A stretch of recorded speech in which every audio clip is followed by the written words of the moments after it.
Sa isang relasyon, usually talaga nagkakaroon ng problema at pagsubok na makakasalamuhan natin, makaka-encounter natin sa pagdaan o pagtagal ng pagsasama natin, di ba? At minsan, yun yung mga way para subukin yung pagsasama natin para mas maging matatag, di ba? So what if dumating ka sa isang sitwasyon, kapatid, na nagising ka sa isang araw, hindi ka na niya gusto? Takot, no? Ayaw nating lahat na dumating sa isang sitwasyon na ganyan, di ba? Na magigising tayo isang araw, hindi na tayo mahal ng taong mahal natin, di ba? So, I'm here to help you. Kasi dito sa video natin ngayon, bibigyan ko kayo ng mga tips o ideas na makakatulong sa inyo para hindi siya mawala sa'yo. Hindi mawala yung pagkagusto niya sa'yo, hindi mawala yung atensyon niya sa'yo, at lagi kanyang pukusan. Kung interesado ka malaman kung ano-ano itong mga tips na to, tara kapatid, pag-usapan natin yan. Just keep on watching.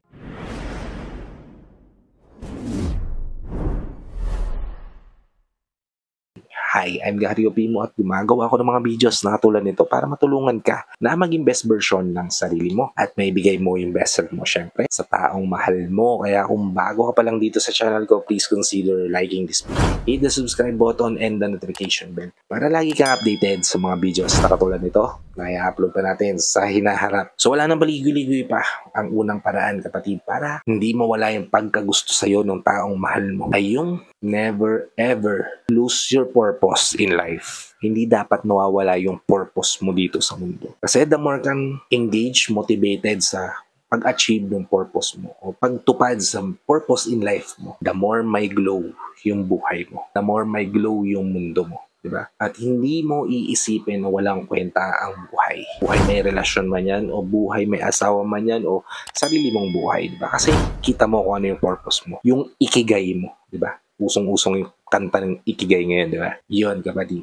Your purpose in life. Never lose that. Ikalawa, never stop chasing your dreams. Hindi mawawala sa iyo yung taong mahal mo kung nakikita ka niya na palagi ka nag-i-improve, hindi ka nakakampante, hindi ka napapagod na gawan ng paraan na mag-grow yung sarili mo, mag-grow yung relasyon mo, mag-grow yung pamilya niyo, di ba? Kasi may pangarap kang gustong maabot, may gusto kang marating sa buhay. Kapag nakikita ng taong mahal mo, at totoong mahal ka niya kapatid, no? Itutulak ka niya para ma-boost up ka, ma-motivate ka lalo na maabot mo yung pangarap mo na yun. Kasi mahalaga ka rin para sa kanya. At nakikita niya yung fire burning in your eyes, no? Na ma-achieve mo yung dream na yun. At kapag ginawa mo yun, hindi mawawala yung pagkagusto ng taong mahal mo sa'yo kasi nakikita niya, nag-i-improve. At baka nga matakot pa siya na mawala ka sa buhay niya. Gagawin niya ang lahat para manatili ka sa tabi niya. Okay? Ikatlo, never ever stop on self-improvement. Kapag may pangarap tayo sa buhay, dapat hindi tayo humihinto na mag-improve.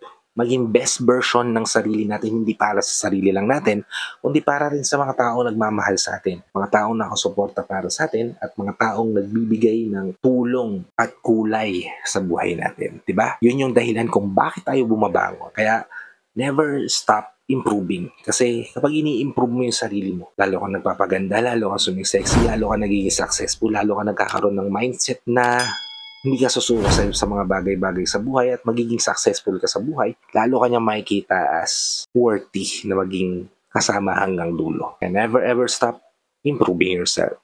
Ika-4, never ask validation from other. Ito yung usually nating nagagawa na hindi natin namamalayan. Pinaghihintay muna tayo ng agree o oo ng ibang tao bago tayo mag-move, di ba? Minsan, nakakaagabala o nakakasira to ng relasyon. Dahil, halimbawa, nasa isang pamilya ka na, di ba? Maayos na yung pamilyang binubuo nyo. Tapos, nang imasok yung mga mahal mo sa buhay o mahal niya sa buhay. At hindi ka makakilos, makagalaw dahil naghihintay ka ng validation mula sa kanila na hindi din mo nang kumilos o gumalaw. Diba? You are the author of your life, kapatid. The more mong pinapaubayang isulat nila yung mga pahina ng libro ng buhay mo, the more kang hindi magiging kontento sa kung anong meron ka. The more kang hindi magiging masaya sa magiging resulta ng bawat lagda nila sa buhay mo. Kaya never ever seek validation from others kasi hindi yun makakatulong sa'yo, hindi yun makakatulong sa gusto mong mangyari sa buhay nyo, at syempre, hindi rin makakatulong yan sa relasyon nyo. Kapag nakikita ng partner mo na ganyan kang tao, na hindi ka nagsisik ng validation sa ibang tao, hindi mawawala yung respect niya sa'yo, yung pagkagusto niya sa'yo, syempre, yung pagmamahal na mararamdaman mo mula sa kanya. At ang ikalima, lagi mong gagawin yung best mo sa relasyon nyo. Kung ano lang yung kaya mong ibigay, Hindi mo kailangan mag-go beyond limit pa, di ba? Para may pakita sa mahal mo na mahal mo siya. Yes, we can do efforts, but syempre, meron naman tayong limitasyon din. Kasi tao lang din naman tayo, di ba? Halimbawa, gusto mong bilan ng iPhone 17 Pro Max na yung 17 na no? 17 Pro Max yung mahal mo at hindi mo naman talaga afford yun. Gagawin mo, magdadalawang work ka para yung isang work mo, yun yung magbabayad sa bills na kailangan mo para mabili yung gusto niya. Hindi yun pagbibigay ng best mo sa kanila. Kundi, pagpapahirap yun sa sarili mo. Kasi kung totoong mahal ka ng taong pinili mo na yan, hindi niya gugustuhin na makita ka nahihirapan dahil may gusto kang patunayan sa kanya. Yun yung natutunan ko sa married life ko, kapatid. At syempre, sa matagal na relasyon na meron ako with my wife na ngayon, di ba? So, never ever stop doing your best para sa taong mahal mo. Siyempre, never ever din kalimutan yung sarili mo na bigyan din ng atensyon, panahon, at pagmamahal. Dahil kapag nagawa mo yan, kapatid, hindi mawawala yung taong mahal mo sa'yo. Na hope nabigyan ko kayo ng ideas, tips, o advice dito sa video na ginawa ko ngayon. If nabigyan ko naman kayo ng tips, ideas, o advice, please help me share this to your loved ones na posible rin natin matulungan ng video na to. Para nakatulong na kayo sa kanila, nakatulong na rin ako sa kanila. Sa lahat ng OFW viewers natin at sa mga viewers natin dito sa Pilipinas na walang sawang nanonood, sumusuporta, palagi naka-tune in sa bawat video na ina-upload ko. Maraming salamat po sa palagi niyo panonood at pag-support. Kung bago ka pa lang dito sa channel ko, please consider liking this video. Hit the subscribe button and the notification bell para lagi kang updated sa mga videos na tulad ito na i-upload pa natin sa inaharap. So, hanggang dito na lang mga kapatid.